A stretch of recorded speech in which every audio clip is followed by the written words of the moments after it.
Hello আমার sweet cute বন্ধুরা, কেমন আছো তোমরা? নিশ্চয় আমার গল্প শুনে শুনে খুব সুখ নিচ্ছ আর আনন্দে আছো, তাই না? তোমাদের আনন্দ দিতেই তো আমি নিয়মিত তোমাদের জন্য নতুন নতুন গল্প নিয়ে হাজির হয়ে যাই। তো চলো, তোমরা যারা এখনো আমার চ্যানেলটি সাবস্ক্রাইব করনি তারা প্লিজ প্লিজ প্লিজ আমার চ্যানেলটি সাবস্ক্রাইব করে দাও। শীতের বিকেলটা ছিল অন্যরকম। জানালার বাইরে মিষ্টি একটা হিমেল হাওয়া বইছিল, আর সূর্যের আলো ম্লান হয়ে আসছিল ধীরে ধীরে। জান্নাত বারান্দায় দাঁড়িয়ে কফির মগ হাতে নিয়ে আকাশের দিকে তাকিয়েছিল। হঠাৎই ফোন বেজে উঠল। স্ক্রিনের নাম ভেসে উঠল আরমান কলিক। তারপর ফোনটা রিসিভ করে বলল, হ্যালো। ওপাশ থেকে পরিচিত সেই উষ্ণ কণ্ঠে বলল, কি করছো? জান্নাত হেসে বলল, কিছু না, তোমার কথাই ভাবছিলাম। আরমান মৃদু হেসে বলল, তাহলে একটা প্ল্যান করি, আজ সন্ধ্যায় দেখা করো, কেমন? জান্নাত একটু লাজুক স্বরে বলল, আজ না, মা কিছুতেই বাইরে যেতে দেবে না। আরমান বলল, ঠিক আছে, তাহলে আমি চলে আসি। জান্নাত চমকে উঠে বলল, তুমি পাগল নাকি? মা যদি দেখে ফেলে? সে বলল, দেখবে না, আমি গেটের বাইরে থাকবো, তুমি 5 মিনিটের জন্য এলে হবে। সন্ধ্যার আবছা আলোতে জান্নাত বের হলো। চারপাশে তাকিয়ে দেখে নিল কেউ নজর রাখছে কিনা। ধীর পায়ে গেটের দিকে এগিয়ে গেল। আরমান দাঁড়িয়ে ছিল একটা সাদা শার্ট পরে, হাতে ছোট্ট একটা ফুলের তোড়া। জান্নাত হাসতে হাসতে বলল, তুমি তো দেখছি বেশ রোমান্টিক হয়ে গেছো। আরমান ওর দিকে তাকিয়ে বলল, তোমাকে ছাড়া আমার দিন চলে না যে। সেদিনের মতো একটু করে কথা বলে বিদায় নিলেও ওরা দুইজনের মন যেন আরো কাছে চলে এলো। পরের দিন দুপুরে জান্নাতের ফোনে একটা মেসেজ এলো। বলল, লেখা ছিল, তোমার হাসিটাই আমার জীবনের সবচেয়ে সুন্দর জিনিস। জান্নাত মেসেজ দেখে মৃদু হেসে বলল, পাগল একটা। দিনগুলো এভাবে কেটে যাচ্ছিল। প্রতিদিন দেখা, ফোনে ঘন্টার পর ঘন্টা কথা বলা, ছোট্ট ছোট্ট অভিমান আর ভালোবাসায় ভরা মুহূর্ত। একদিন বিকেলে আরমান জান্নাতকে নিয়ে শহরের বাইরে ছোট্ট একটি রিসোর্টে গেল। চারিদিকে সবুজ গাছপালা, ছোট্ট একটা লেক, আর পাশে কাঠের সেতু।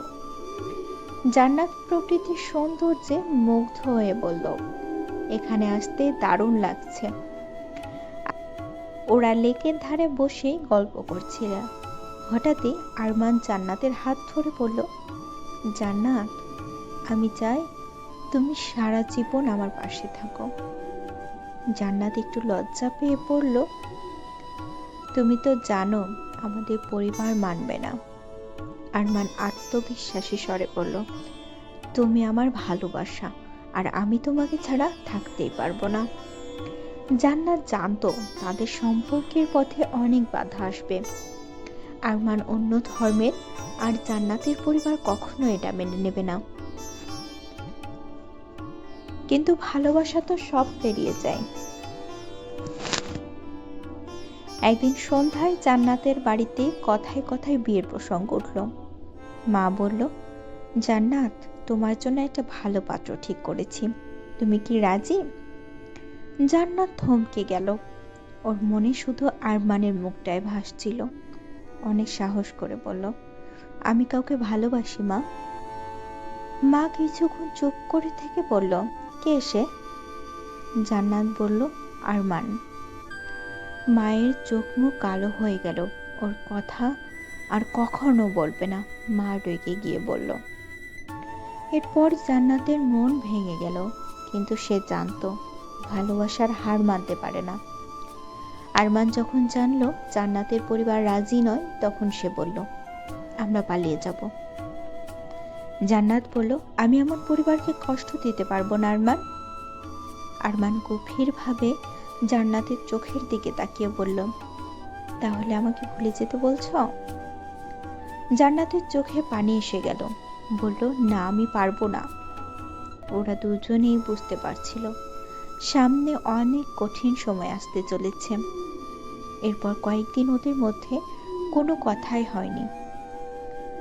জান্নাত সারাদিন মন খারাপ করে থাকতো, কিছুতেই মন বসাতে পারতো না।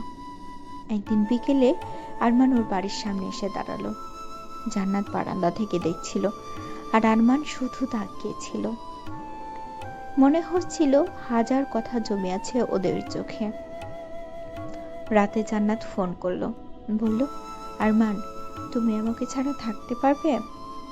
আরমান বলল, তুমি কি পারবে? জান্নাত চুপ ছিল।